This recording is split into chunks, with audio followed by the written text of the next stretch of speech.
President and his deputy. On a light note, just, catching up on the weekend. 2 hours late, Arnold Maliba. This is what it is right now. And people are saying it's deepening. There's a drift between the deputy president and His Excellency President William Ruto, even though the president has said there is nothing of the sort. What is happening? Was it 2 hours late or 1 hour late? Was it 2 hours late or 1 hour late? You tell me. Because what is on record is actually that the deputy president was late for 1 hour. Okay. But he gave an explanation. And the explanation was that he initially had a problem with his travel. And then when he got to Longonot, the weather wasn't so good. By the way, that would be also a challenge to you and our viewers. There's a reason why there's no airstrip or airport in Nakuru. You would know the reason why we don't have one. It's because a little bit the weather around that is normally quite problematic. But be that as it may, the deputy president was late because he spent about 2 hours. I think that's where you are confusing. He spent about 2 hours in Longonot waiting for the weather to actually stabilize because the asset he was using is not an all-weather plane. Okay. So that's why he actually was late. And he came out and explained because he knew you and the others would actually be going about spinning this. It was so clear. No. Because you're here, let's get the clarity. I know the other panelists are listening in because you said me and the rest. Not an all-weather asset. You mean the plane? Yes. Do we have this available in Kenya? Because anyway, we're a developing country. Anyway, you could just educate us. Because if it is there, the deputy president would as well use it and not be late for a very important function. We need to put this debate about the deputy president and access to transport to bed. That discussion needs to be put to bed for the simple reason that, and I need to actually state this, that just the other day we had an accident. Even as we speak, you've just run a news here about a missing plane in Malawi, I think. Yes. So there is an audit. Those are no issues you are going out there. There is an audit on our helicopter operations, specifically government-owned operations, until we are sure on how those are actually working out. But you see, there is an opportunity, a political opportunity for people to actually spin and get away with it. But as it were, the pilot who had the deputy president did the right thing. That when the weather wasn't actually quite helpful. You've just reported the other day that KQ went to Mogadishu twice, and they couldn't land, and they came back here. What was the reason that you would fly? I've actually done that route for a very long time. So that you would fly from Nairobi to Mogadishu and not be able to land because either the instrument is not working, the weather is not favorable, there are standards as to which you fly. So the pilot did not deem it fit to proceed because he was carrying a VIP. And that is the kind of discipline the people who do such work actually adhere to. So, but then for the rest of us in the media and then social media, we have got the freedom to actually do narratives and spin. We have the freedom to ask questions, Maliba. Let me hear from the woman representative, Lamu Mudhoni Marubu. There's a way things work. Of course, the weather, Arnold says, and that the media is running ahead of, saying we're going on with narratives. I mean, you're a Kenyan. That's what you said in your opening remarks.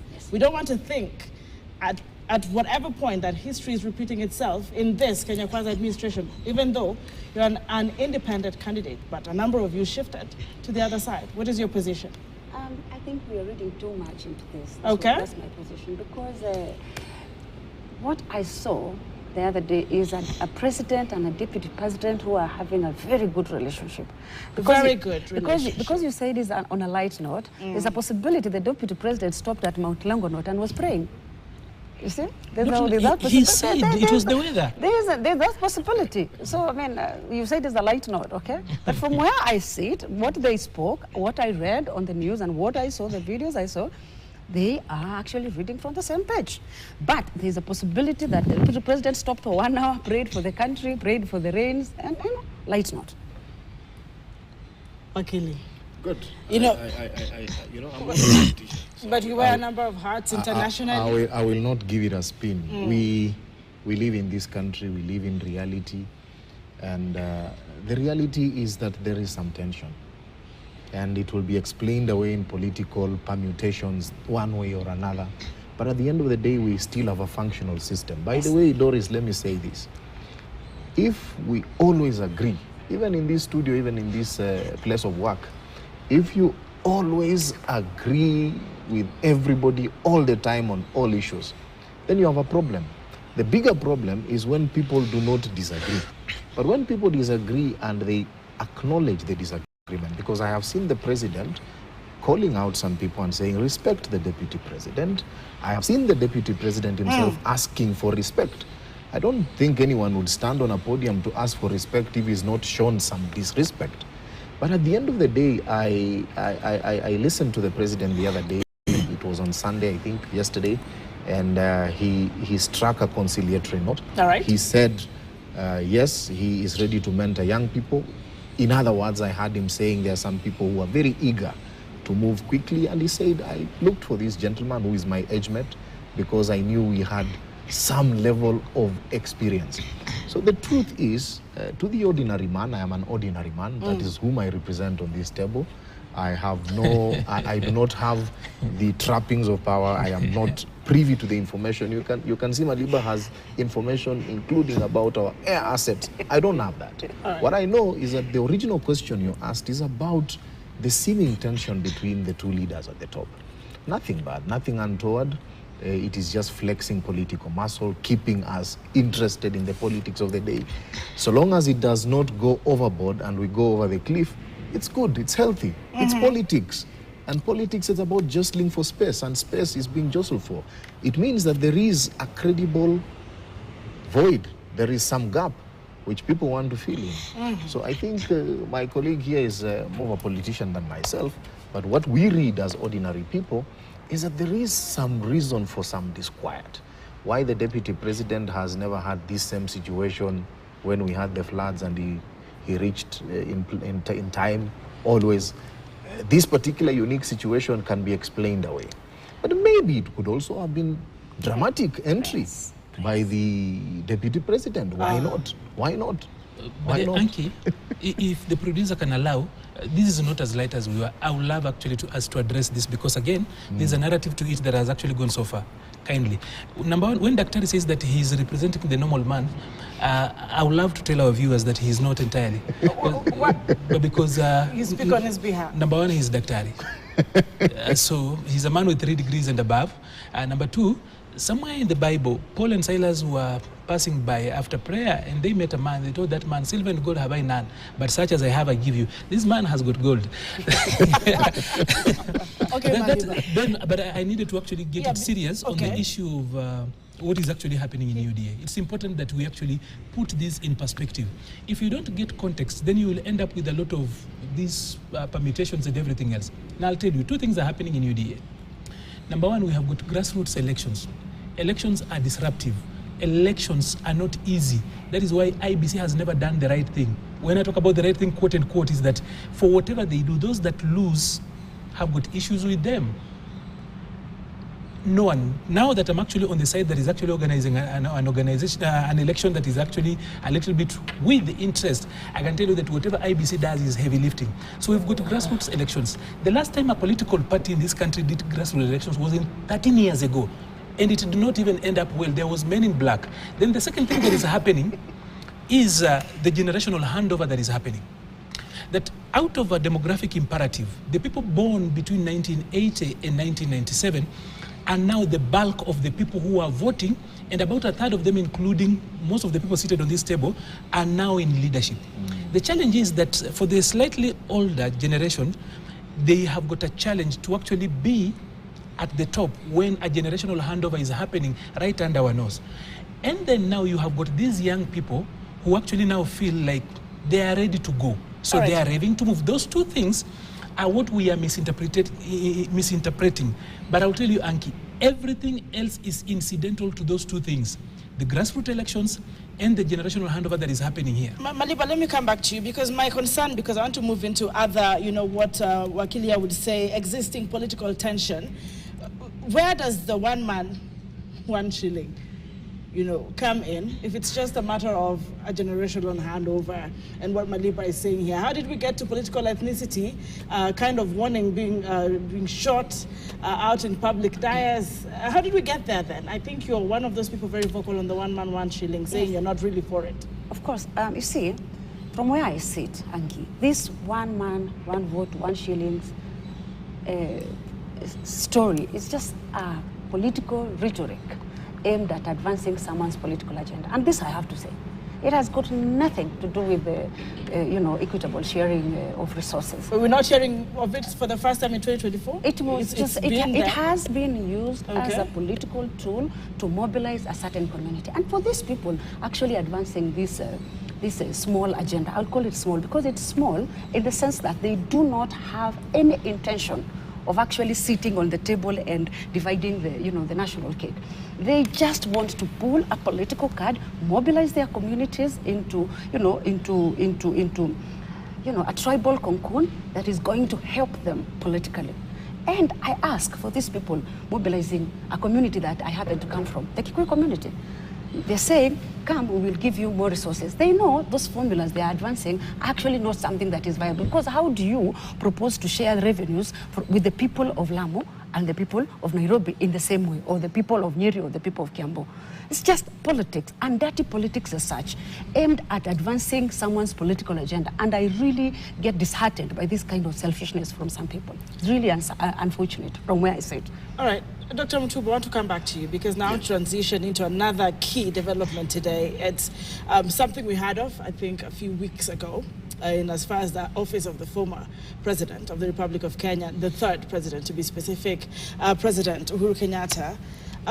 If you followed closely the press conference by his spokesperson, Kazadena, giving her details of what's missing, 2 years of no payment. According to her, a number of vehicles not fueled, not even serviced. And then the government spokesperson comes in very quickly to give even the names of the cars, their brands, and how much they cost. I mean, as a Kenyan, you might feel confused. What is happening? Let me first say something about the one man, one vote, one shilling. Okay. Let me quickly say this. Our politics in this country abhors the absence of some excitement. Politicians will tell you that our people on the ground like simple messaging, thematic areas. So when you choose a discussion, you put it on the table like the Deputy President has done, is to attract some narrative, some discussion around a thematic area. But I don't think in this country we are at that place where we can only use one paradigm to determine how we share resources, because there are some places which are completely marginalized. People who are 60 years back. You cannot talk about a household in Karen the same way you talk about a household in Turkana. And yet these are still one people. So I don't want to go into the depth of that, but the point is that it's a good discussion. It is one principle, but there are many other principles which can inform our revenue distribution in this country. To the question about the retired president, fourth president of the Republic, the president, unfortunately, I have listened to the spokesperson of the former president, and I felt sad to some extent, because the former president has channels to communicate his displeasure. When you find that he has come out that way, it is one of two things. Either he is not being listened to, or perhaps he wants to make a statement beyond what he could make directly to the presidency. Because I think Kanzaden actually said that that's not a channel they would have really opted to use. Yeah, but most importantly is this: we must look at this matter in terms of principle. Okay. There is a law, and we are a country that is led by the rule of law. If the former president is entitled to something that he has not gotten, then he had better be given. But I have also listened to the government spokesman explain this evening, blow by blow. And I think the only issue the former president has is the issue of the office and its location. The only issue? And I think, yes, because the other issues are actually very much explained away. Number one, he has more than 33 vehicles. The former president has fuel being put in the vehicles at State House. That's what has been said. He is earning his pension every month and allowances. He has access to everything the President Benefits Act says he should get, except that he's insisting that he has to have an office of choice. Now, in another 5, 6, 7 dispensations, how many offices are we going to buy or set up for presidents? If there is an office, it's like saying that today President Ruto did not want to operate from State House and wanted us to build another one, and another one, and another one. The point being made is this: President Kenyatta has been our president. He was a good president. Let him look at the practicalities of this very poor country that he led. He understands it better than many of people. And I think there is nobody who is saying that the president should not get comfortable and do his job from comfort. But the reality is this, that the president cannot be a landlord and a tenant at the same time in his home and expect to be paid. Even if for nothing else, appreciating our circumstances. I think that is the plea we have for the former president. Myself, as an ordinary Kenyan, forget what he said. As an ordinary Kenyan? As a politician, from where I sit, this is just politics. It's got nothing to do with the cars or offices or anything. So you are saying it's that just the outcry coming from the office of the former president is another political... Yes, and he's a man I completely respect. But then... Why so? It's just politics. They want to create a disquiet in the mountain that the current president is actually discriminating sons of the mountain. President Kenyatta is being mistreated. Our deputy president is being mistreated. So none of these things you would interrogate and want to look at? I just say this is just politics, and I've looked into it, and it's just small micro-politicking, which is very, very, very unfortunate, because we are having a situation in the country where we are supposed to be mobilizing ourselves because we are having, harsh economic times. We cannot be taking our people for a ride and taking them in small micro-politicking all the time. He's my former president has been a president. He knows just how difficult it is to run a country. Can you imagine a former president going to media saying my cars are not fuel? He has a better way of channeling this thing. If you took a phone and said, William, everything will be sorted for him. So I think it's just politics, and it's very unfortunate. Woman rep, being a realist, President Ruto and former President Uhuru Kenyatta, some political analysts would say, don't really see eye to eye. You're talking about picking up a phone and calling him. This is the question. Some are talking about, a bad blood just deepening. You really do not think these are signs that need to be interrogated beyond and just let the law take its course? Bad blood for politicians don't go that deep.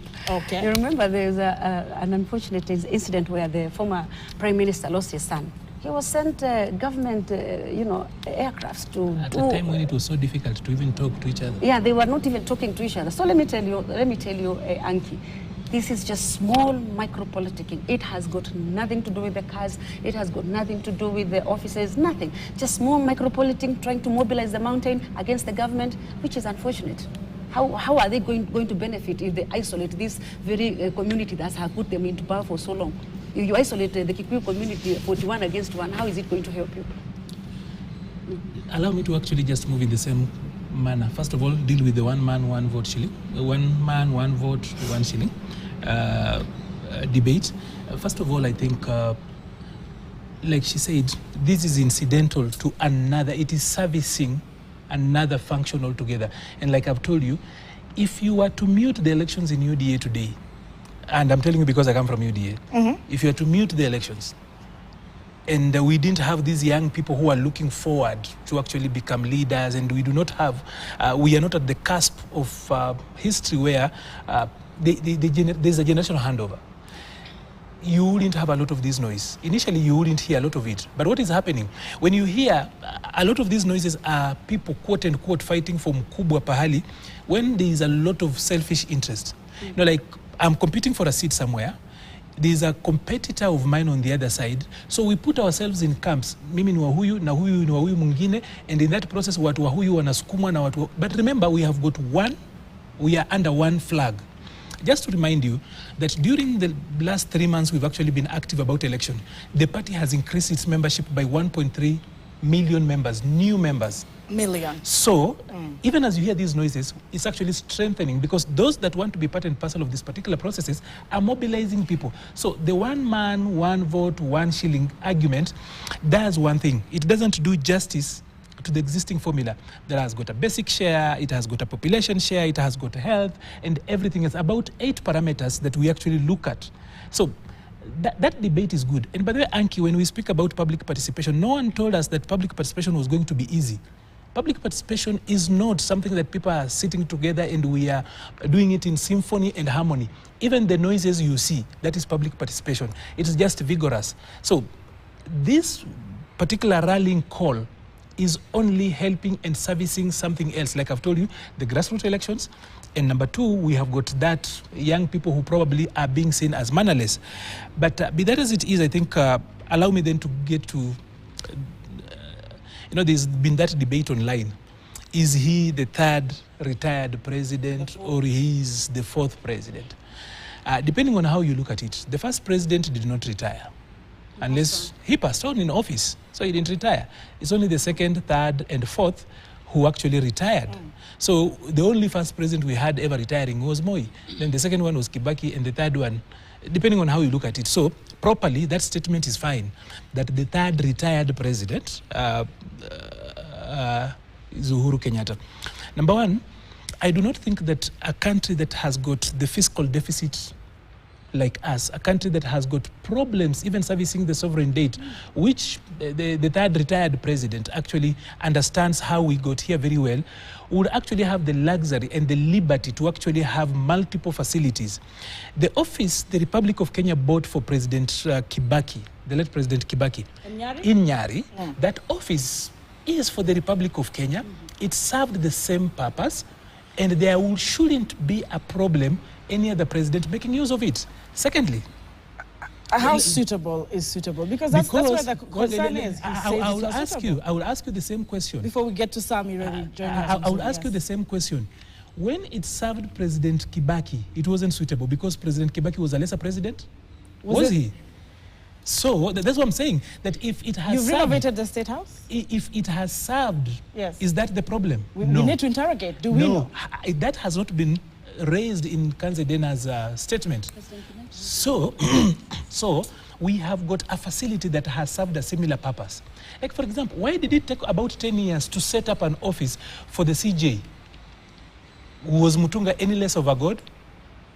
He wasn't any less of a god. So let's be serious for once as a nation, that we do not have the luxury, honestly, of going about, now we need another one. Then when I become a president, probably, I will say I do not want the capital city in Nairobi, I want it in Isiolo. Then we will have to move Nairobi on that end. If we're going to give people such like liberties, we are not going to actually, but then, Anki, we are struggling. We even do not know where we will get the 700 billion shillings to service the sovereign debt. Yes. All right. In fact, let me just, go in that line, because we're looking at a budget 2024. This government looks at about, having 302, there about, is it a million more? You're struggling, that's what you're saying. So is it going to come from the taxpayer? We've done the public participation that was just concluded, but the diaspora is giving me another voice here, gentlemen and lady. I have Sam Iredi joining, saying there are a number of things they have heard. And number one, of course, Maliba, you've mentioned that public participation is not easy, yet it is enshrined in the Constitution, so it's not a matter of do we or do we not do public participation. Sam, thank you for joining us. This is not an option, it is a necessity. The diaspora is watching closely what is happening at home. You still remain Kenyans. You still have a number of transactions you do to this country. What is the diaspora saying in as far as the Finance Bill 2024 is concerned? Welcome to the show, Sam. Thank you very much. Thank you, Ms. Doris, for this opportunity, for letting the diaspora voice be heard. Of course, we understand who diasporans are. Diasporans are Kenyans, and we are proud Kenyans. We represent Kenya wherever we are. Actually, I do believe we're the best ambassadors for Kenya because we are so proud to be Kenyans. As you can see, always I have my Kenyan bracelet wherever I go. I'm able to represent my country and be proud of that. That being said, we've seen what this administration has done.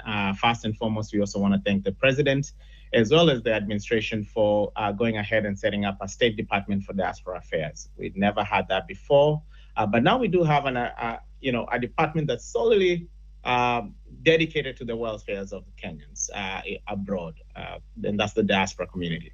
But at the same time, we've seen time and time again that the diaspora gets neglected when it comes to matters of the country, matters that do matter most. And one of the key things, for example, and a good example is this Finance Bill of 2024.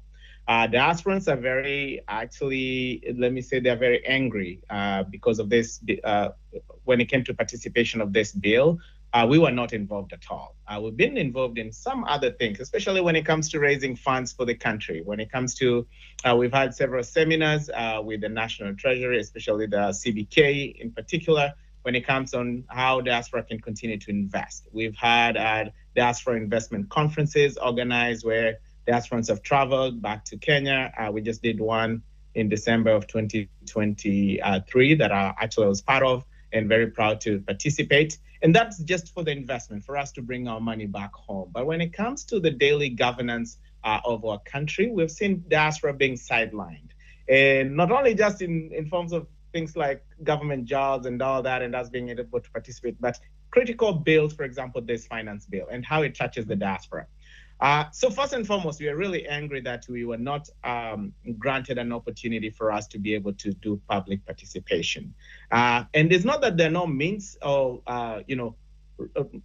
roadways for them to do that. The State Department for Diaspora Affairs is one key critical department that can work with all ministries, especially with National Treasury, for them to be able to gain the views of diasporans. That not being done, we feel that it's only coming for our money all the time. You're coming for our money, you're coming to taxes, and you're not listening to us. So all we're saying is we need a fair platform. We have a lot of Kenyans abroad. When you look at the economy itself, the remittances that we do and how they impact the country, it's a really fair deal of our economy. So we need that fair share. Just listen to us, listen to our views, incorporate some of our views. And actually, we do stand at an advantage of having lived in different countries where we've seen how tax increases, tax cuts do impact different economies. For example, I live in the United States. We do see how participation is done. We see when we talk about tax cuts, we talk about different credits and also tax increases. How do they impact countries? And we want our country to be where America is. Of course, America is 400 plus years. We're just 60 years into the making. But with the new technology, with new things on the system, we can fast track and make Kenya to be a fast world. To quickly just touch on it's a whole document. Which are the main contentious, bills or parts of the bill that the diaspora is calling out? I mean, you mentioned earlier on the bread tax would be a concern to you. And looking at the mobile transactions, is this something that would affect you? I remember, I believe there's M-Pesa effect on this, the send wave. You send some money back home. What is the diaspora saying at this point in time in as far as some parts, to be specific, of the Finance Bill 2024 are concerned? Exactly. Thank you, Doris, for that question. There are four key things that, four new introductions of taxes that diasporans are really angry about. And we're not angry from the standpoint of we don't want tax increases. We do understand why there need to be tax increases. We do understand why the government needs to continue to raise revenue. But the introduction of those taxes is where we have a contentious issue there. First and foremost, when we look at the tax increase or the new introduction of taxes when it comes to financial services, which are money transfers, we understand we do remit a lot of, we send a lot of remittances. We also send a lot of money to our own families that will be impacted with this because they're at the end users when we send that money. So they'll be taxed. And what will happen in return is if I'm sending money to my mother, for example, or my aunt back home, and she knows there'll be a tax on it, I'm the one who's actually going to pick up that tab. I'm the one who's going to have to top up that for her to be able to get the exact amount that I'm looking forward for her getting. So that is one of the components that we really needed to have our own input. We needed to figure out, instead of having a tax to the money transfers, is there another way we can be able to raise revenue to cover that? And there are several ways for them to raise the revenue with that. We've talked about a diaspora bond for so long. I know the president, when he was in Atlanta, he promised that is going to get done. But if we were to have diasporans actually working on it, that is something that could be done in the fastest way possible and have increased that into our economy instead of taxing money transfers. We're also looking at something else very simple. We have a lot of diasporans who back home do have motor vehicles. Majority of the time, those motor vehicles are just sitting until we come back to visit, and that's when we use those vehicles. So when we talk about the new introduction of the motor vehicle tax, that is actually also impacting diasporans.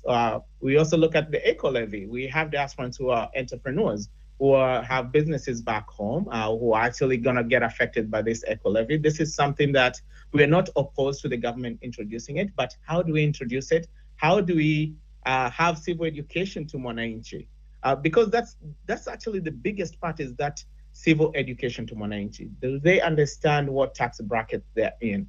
And how are the increases of their taxes going to go affect the economy? And in return, are we able to continue with the compliance issues that are there? The other thing that I just want to touch on really quickly is this bread tax. We are hearing it from our families who are back home. They're complaining to us.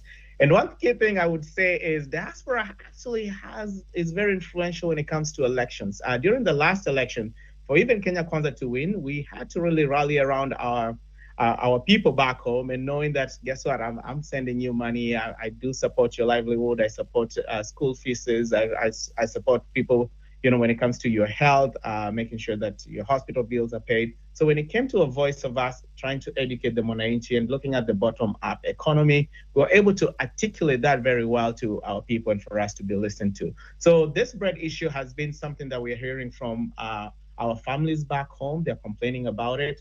Of course, bread right now is zero-rated product, and we understand being zero-rated, the government actually does lose money into it because the producers will come for the credits for that. But at the same time, looking at it, do we move it to an exempt product? Then we know, guess what? Of course, producers will not have the incentives for them to go ahead and produce as much bread as we need in the circulation. Demand will be high with less supply, so that will increase prices. So Mwananchi bado will pay a little bit more. And then when we look at it going to a tax, it's okay for it to get taxed, but how do we introduce that tax? How do we explain it to Mwananchi? All right. So that's the education and explanation to Mwananchi is missing. And we think diaspora can play a major role into that because we do talk to our people, they do understand. And it's when we spend times on the phone with them, we are able to articulate way better than even the government can do. All right, thank you very much, Sam, for joining us all the way from the United States of America, saying the voice of the Kenyans in diaspora is very important. Let me start with Dr. Mtuba on this one. I'm looking at a report here, and in fact, these words were said by edible oil subsector chairperson Faith Said. Of course, he told this was said to the National Assembly Trade and Industry, and what she said here is the cost of 10 kg carton cooking fat will increase by about 1,000 shillings to retail at 3,230 shillings from the current 2,132, and the 400 grams bread will cost, will increase from 70 to 80 shillings. That's what we're talking about. The long bus soaps from 180 shillings to 270 shillings. Chapati from 15, of course, to 25, and mandazi that is increased by from 20 to 30 shillings, as they are a byproduct of the edible oils. Just some of the things that might happen.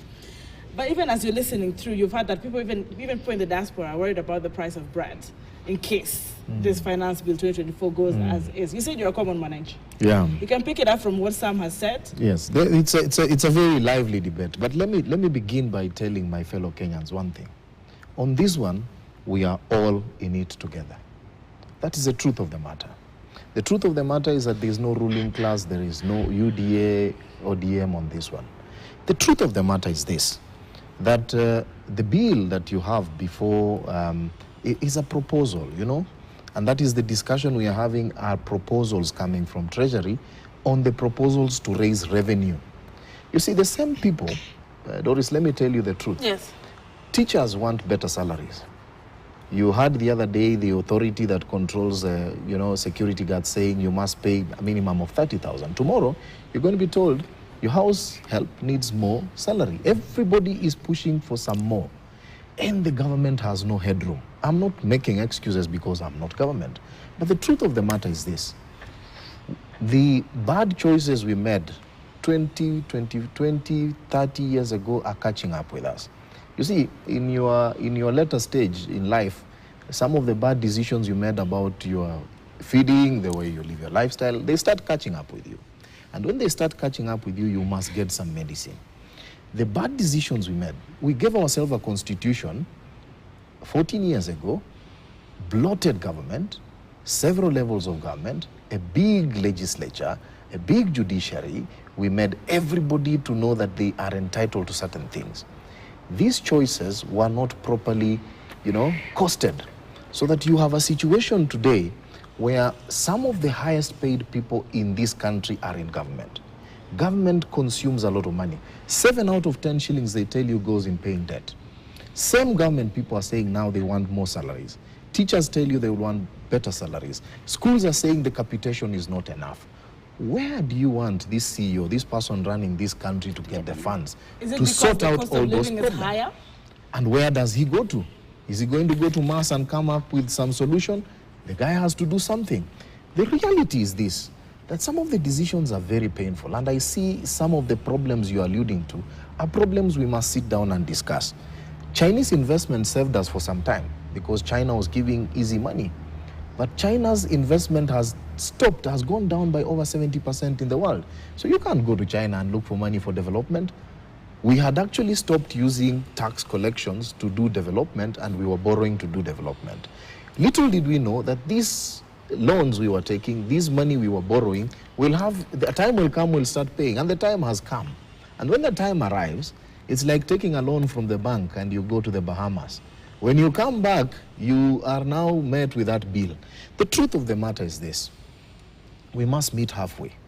Government must collect slightly more revenue. In fact, when I hear the government saying it is reducing in the expenses, I am very happy to hear that. But the collections must go up. The truth of the matter is that research shows this, that the more you increase prices, the less you collect in taxes. The SGR is a good example. When the price went up, 70,000 people stopped using the SGR. So what is the way forward? The way forward is this: we cannot go for another debt, debt on debt on debt. We will never come out of this cycle. It's a vicious cycle of poverty and problems. The truth of the matter is that this country will never free itself of debt. This country will never free itself of problems. What we must do today is to focus where we must, and that is where our expenses. That is where we have a big problem in this country. And number two, we must sustainably meet our own resources. Many countries are now looking inward, and looking inward means that the people who own this country, the people who say this is our country, must start looking straight in the eye of their leaders and saying, look, I am ready to do this so long as I can see the services. Right. I am not saying that we should have bread go up by another 15 shillings, but it may have to go up for 3-4 shillings. That is a compromise we should be prepared to give so that we remain a going concern.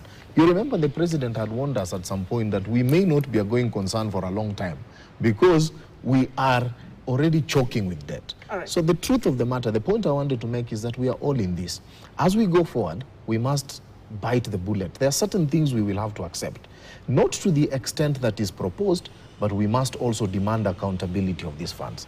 Yes. Let me wrap up with the Sam. Sam, I know your time is running out. What are your closing remarks, especially from here after hearing from Dr. Mutubwa, saying, short-term pain, long-term gain?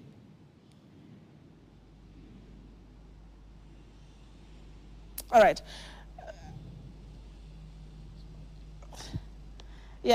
Sam, we can hardly hear you. Perhaps you could unmute your mic so we can hear you. Can you hear us, Sam? All right, can you hear me now?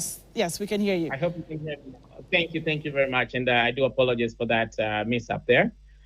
What we're talking about is, I do totally agree. Kenya is our country. We want to make sure that Kenya continues to progress. At the same time, for example, I do support this government. I'm a Kenya Kwanza supporter, so full disclosure to that. But the things that we have to make sure that we do them right. And when we talk about doing them right is, if we see something and if we hear our fellow Kenyans crying out, we have to take a foot back and take a look at what are the merits that are being talked about? What are Kenyans really concerned about? And I do agree, we have short-term measures, we have long-term measures that we have to look into.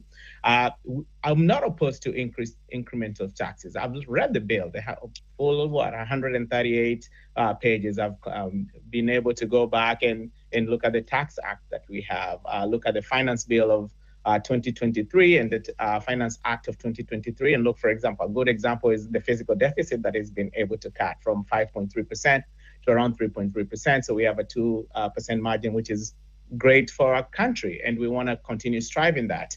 But looking at that is, how do we also continue to do things right? One of the key things that we're really missing here is the civil education, and that's what Diaspora is really fighting for, is the civil education.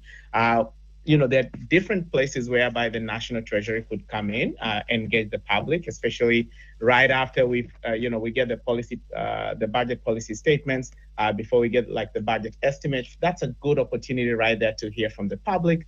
They're able to get input from the public. And then by the time we get to the finance bill and we're opening up again public participation, the public now is coming from an informed position. They're able to come and discuss these issues from an informed position. But what we see a majority of the time is these things are not articulated to the common mwananchi. So when the outcry comes, actually it gets a blow to the government. It's part of support of the government.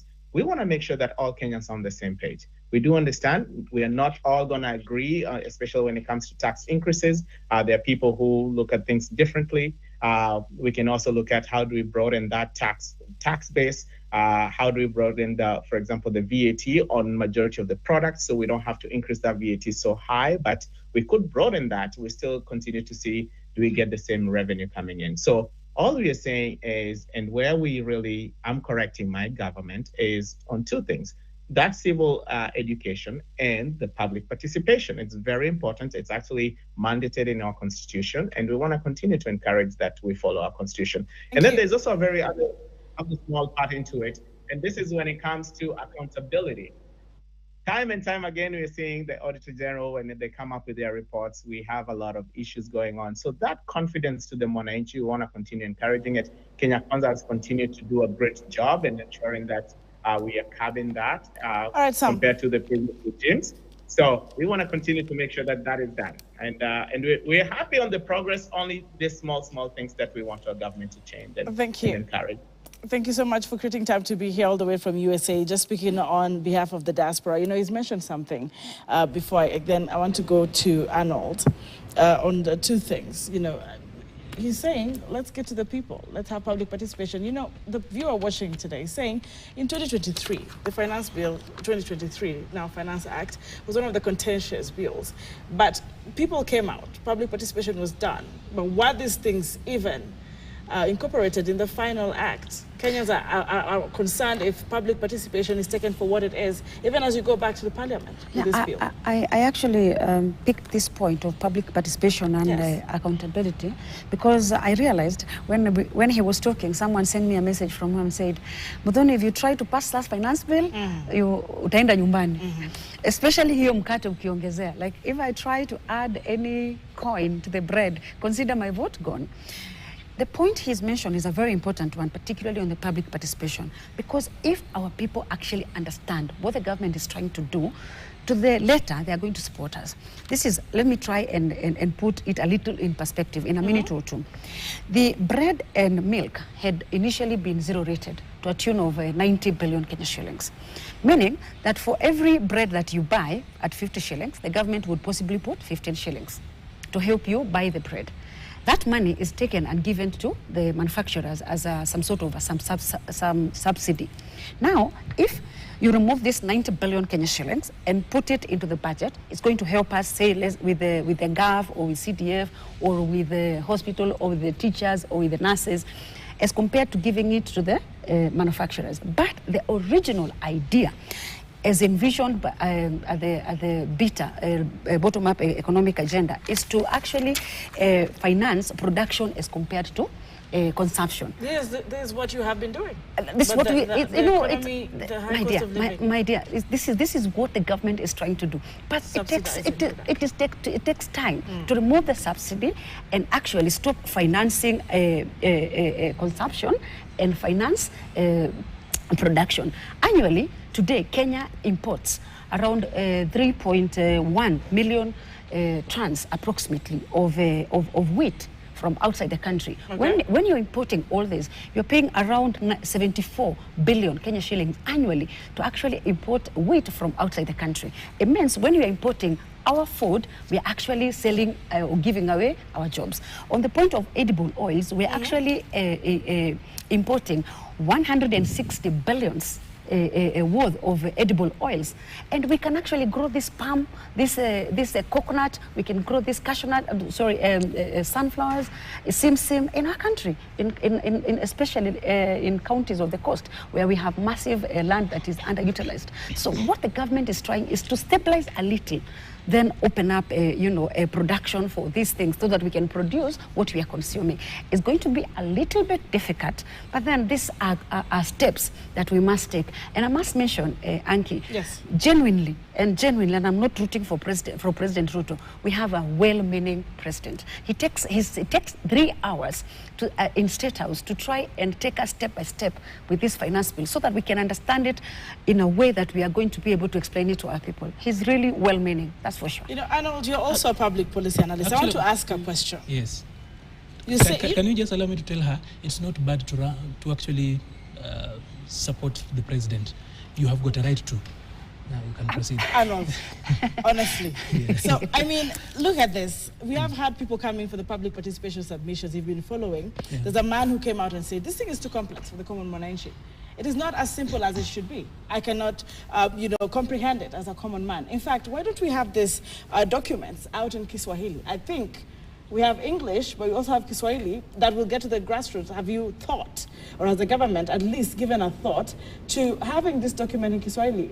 Would that really be helpful for the Kenyans to understand what, of course, Mheshimiwa is trying here to explain? I think that is a very valid point, and that is one of those conversations I think I've had for most of last week. That number one, you realize that even a lot of us who come out to discuss the finance bill and the budgeting process do not understand it in entirety.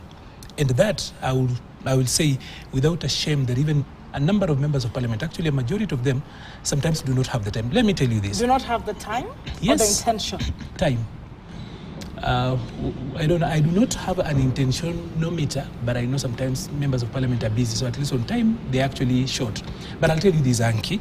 Number one, before you are competent to talk about the finance bill, which is just 136 pages, you honestly must have found time to look at the estimates expenditure report. You then must have looked at the budget policy statement, and then you should have at least have had time to look at and internalize the budget review and outlook paper. I'm not looking at the others. You know, if you look at the finance bill, it is, in my words, a cover letter. It's a summary of so many things because the finance bill is amending so many other acts.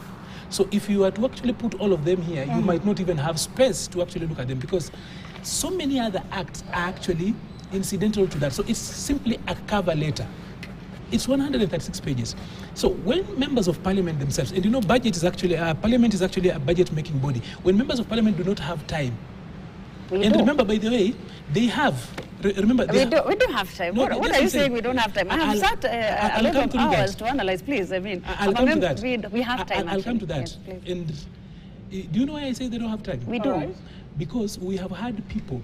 I'll give examples. This one allow me to actually just as a public policy analyst. Mheshimiwa Muthoni, just wait. But then you cannot sit here and say the politicians don't have time. When the chair it's not fair. of the finance and budget committee actually says that the reason why we are taxing bread is because of fighting diabetes. If he had had time to look at the BPS statement. Come on. No, just wait. I'm actually executing a point. Come on. I didn't intervene there. Come on, There's a reason why I'm saying that. Come you know on. why? They have got one of the best agencies when it comes to a technical team to help them. That is the budget, the Parliamentary Budget Office, the BPO. So are you It's saying- actually Are we so saying good. we are not well researched or You know, This is what I'm saying. inadequate? You know Please, what- I mean, you have cannot come out to yes. say parliamentarians failed them. That is why I At do some not want point to for say, the finance bill Anki, 2020. I'm saying So you feel they failed them because they don't have I time. will say this. We do. I do not think that anyone electable doesn't have the brain to internalize these things. They have very brilliant chaps. If you want to know that, professors, and he's at a PhD here, he will tell you, professors have actually even run for cattle position and they cannot win at home. So anyone who wins an election is a brilliant chap. So that's why I'm actually going with the time because number one, if it's any other thing, they have got the best research team. Okay. And we use them. They have got, if you look at the Parliamentary want to Budget move. Office, I know, Yes. that's what I'm saying. So do you know where we have got a problem? Yes. We have got a problem because the National Treasury has never appreciated coming up with popular versions. Because sometimes when you 61 hear... years later. 60 Well, years. probably it has never... They assume that since we have got representatives, the representatives will have time. The only thing I think they have short is time. But I can We tell you have they have time. got the best researchers. Actually, no one in this country has got a better budget office than the BPO. So, moving on Because first. I'm wrapping up in about 2 minutes. I want you to wrap up. Because but he then- sat here and accused the chairperson of the Finance No, Committee I in was giving Parliament an of example. not having time to actually read a document that he takes. Do you go to the grassroots and speak to your people in your vernacular about the finance bill? We do in whatever language they can understand. Yes. Okay. We have these documents Anki. translated even in Kiswahili. Anki. And also we utilize our research officers, please. Mwisha has not gotten me right. This is my point. That if you look, let's be fair. Even for us at the office, we've got a research office, but I'll tell you, no one has done a review of the 4,500 pages that actually are around this particular process.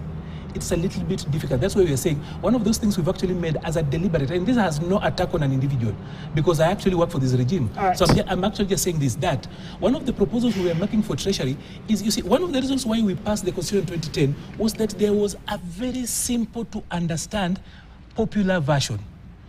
This, let me tell you what happens, As you Anki. conclude, Do you know that politicians do not have time to go through this? That's why they pick 4. And I will insist. You insist Wait, on no, that wait. point. I will We have insist time. because I wake up at wait, 5. Anki. I wake up Anki, at allow 5 me. to read Anki, everything that allow me. concerns She does. Kenyans. Not all of them. Why are you accusing us? She does, but not all of them do. I'll tell But you we this. need all of them do you to know? vote. Do you know why? For example, Anki, do you know why they are only talking about bread? And she has actually explained ably Is it them why. or the No, electorate? no. Okay. People spin. Like, we are looking at this whole complex document, and do you know what we are running around with? Bread, the motor vehicle circulation Right. tax, and a few Data people. protection? And a few people are running with data protection. And do you know, like I've told you, it's so much. So the reason is that even these people from the CSO sector, who also are going out sounding so lyrical about these things, they've also not looked at it. That's why this is it. The budgeting process started in September. I'm not going to look at the MTF. I'm just going to look at the annual cycle alone. From September, we have not had the discipline, because number one, I'll tell you, if you look at the parliamentary calendar, it is packed up. We need National Treasury to help us by ensuring that Mwananchi has got a better way of looking at it. All right. Mwananchi's perspective, because Yes. that is why I'm here. Number Yes. one, there's a call of we need a more simple document that Kenyans are not just manipulated into paying tax. Dr. Mutubwa, you study the law, you're a scholar of the law and a lot of international relations. At this point, what would be your closing remarks to this conversation on the finance bill My 2024? my closing remarks is that I've listened to people go before the parliamentary committee, putting partisan views. I have seen commercial people going to put commercial interests before government and saying what they need. But the truth of the matter is this. Look at it, for example, on the tax that is going to be levied on the charge for M-Pesa or a transaction. This is $1 billion industry per year. You heard the numbers returned by Safaricom last year. They can actually pay that tax without passing it on to the consumer. But what they are saying is that they are putting the government on check and saying, look, if you do this, we are going to pass it on and it's going to be expensive. Government must be able to come back and say, we are the regulator of good faith and good public interest in this country. If you are going to charge 20 shillings per transaction, you must be able to absorb at least 18 of that yourself. Because there is no point why a private entity can make $1 billion out of poor Kenyans here every year and refuse to contribute to the well-being of these people. Number two, I must say this. These proposals that have been put on the table, some of them are necessary to move us forward, to make us a going concern in the next year, and we must meet in the middle. I am not saying that we must take lock, stock, and barrel all the proposals coming, but some of them are necessary. We must ameliorate. As a people, we must say, I will pay 2 shillings. Government, you must climb down on 8 shillings until we get to a point where we are comfortable, both of us. But many of the people who are making noise, actually, when you take a sample of the people who make a lot of noise, they don't actually pay taxes. The people who carry the burden in this country are people in formal employment. The people with pay slips like you and I sometimes are the ones who carry people who want to avoid paying taxes. At the end of the day, everyone must carry a fair share of their responsibility. All right. And I want to urge parliamentarians to relook that document. Don't completely trash everything that has come from Treasury, but give us some workable formula. Something. Let's meet somewhere halfway. All right, thank you, Dr. Yes. You know, Mheshimiwa, as we wrap up, someone is asking, I mean, move the 16% VAT to 18% to cover your 302 million instead of having so many other taxes spread out. Is this a possibility? Well, in just one minute, unfortunately. This is just Finance Bill 2024. It's just a proposal. We are listening to all the views that Kenyans are going to Kenyans are shy from this. No. They went before you 2023. No. And they still say we take into consideration a majority of the views we are given. Believe me, please don't look at us like we are coming from Mars. We are human. We are human. You know, what Mheshimiwa is saying... to close your remarks because Arnold is just eating into your 1 minute. Yes, You should come with your closing unfortunately, remarks. so he's supposed to be protecting me because I'm helping his government. Yes, you're closing it. It's our government, the government of Kenya. My closing remarks is like there's actually need for more public participation, as you've said, and I believe like Kenyans, if we make them understand the reason as to why we are putting these proposals, they will support us with an open heart. Also, to the president and the government, there's need for accountability, because if Kenyans believe that for every coin that is collected is going to be used for the right purpose, they're going to support the government. But people are apprehensive because of many corruption cases, and nobody gets arrested, nobody gets, nothing happens to nobody. We even need to have a situation where if someone is stealing from Kenyans, they need to be hanged. So that hanged. So that Kenyans can actually have faith in a government system that is collecting taxes and protecting them and developing their country. Kenyans will support. I have faith in Kenyans. So tough measures in collecting revenue, tough measures in dealing with corrupt money, etc. Even if it means hanging, because you've been comparing us to Singapore. No, let's hang. Correct. Thank you, ma'am. We go tough on each. Correct. I have to close the show. I actually have to do my last submission. You did? I told you. No, you didn't tell me it was my last submission. My director is asking me to leave this. No, tell the director. Money has been close poured. for you, Aldo. I'm close for you. You see, Mwesh is actually calling for people to be hanged in a very soft manner. I've never seen. Quickly, first of all, in the book of Numbers, chapter 32, verses 23, the Bible says that your sin will catch up with you. All right. This is where we are beginning. When we give ourselves a very ambitious